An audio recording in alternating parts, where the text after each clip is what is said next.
Catherine. Sir, tulungan niyo po ako.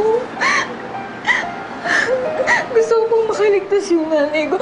Tulungan niyo po ako. Huwag mag-alala. Gagawin ko lahat ng aking makakaya. Tutulungan tayo ng Diyos.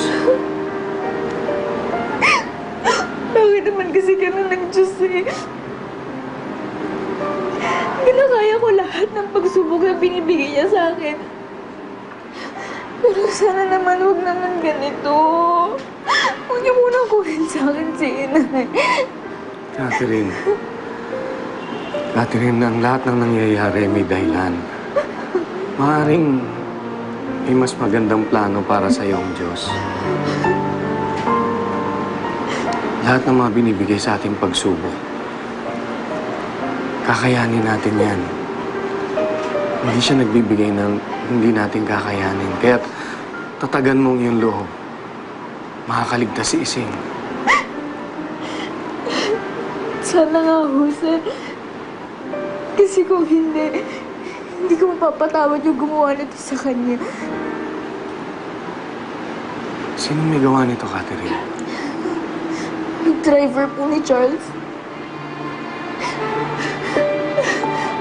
Pero kahit kay Charles, sama naman ang loob ko.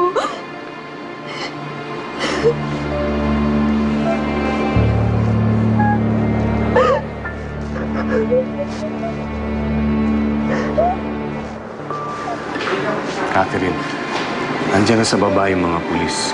Kakausapin ko na muna sila. Huwag ka na masyadong mag-alala. Sige.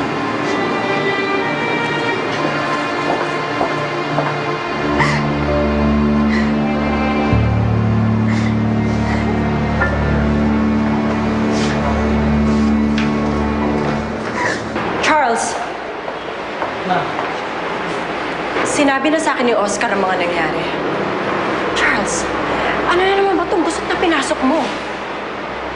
hindi ma, accident na yung nangyari. Wala kaming ginusto sa nangyari, ma. Promise. Kaya lang si Catherine, galit pa rin siya sa akin eh. Kahit accident na yung nangyari, hindi ko alam parang siya papaliwanagan eh. I told you to stop seeing that, Catherine. Kung ako sinusunod, hindi ka na sana umaabot sa ganito pa. Pati ako kinakaladkad mo sa mga problema mo. Ma, yan pa rin ba importante para sa inyo? At least for once, maging concerned kayo sa tao. Anytime pwede mamatay yung magulang niya. Ayoko mawala yung magulang ni Catherine. At alam ko mahirap para sa kanya natanggapin yun. Let's go. Kailangan ka makausap ng mga pulis sa baba. Nay, sana magkamali na kayo.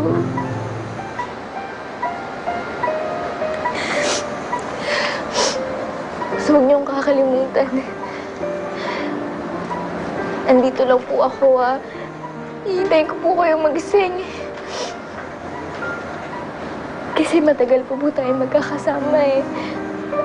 Nay.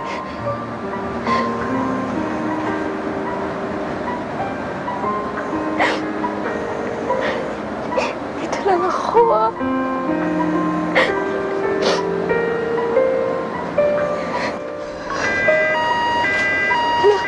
Ano yun? Nay! Tawag lang po ang doktor, ah! Dok! Dok!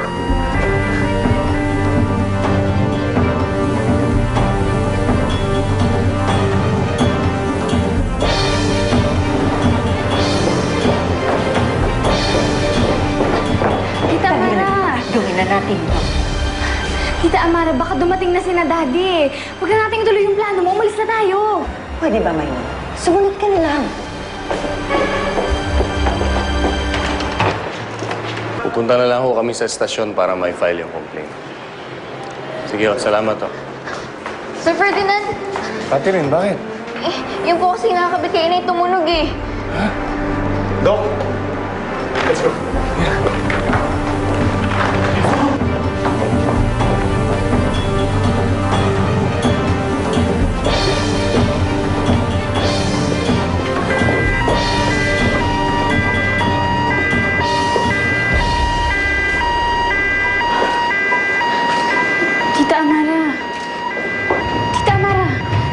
Amara, baka may makakita sa atin. Will you please shut up, Maylin?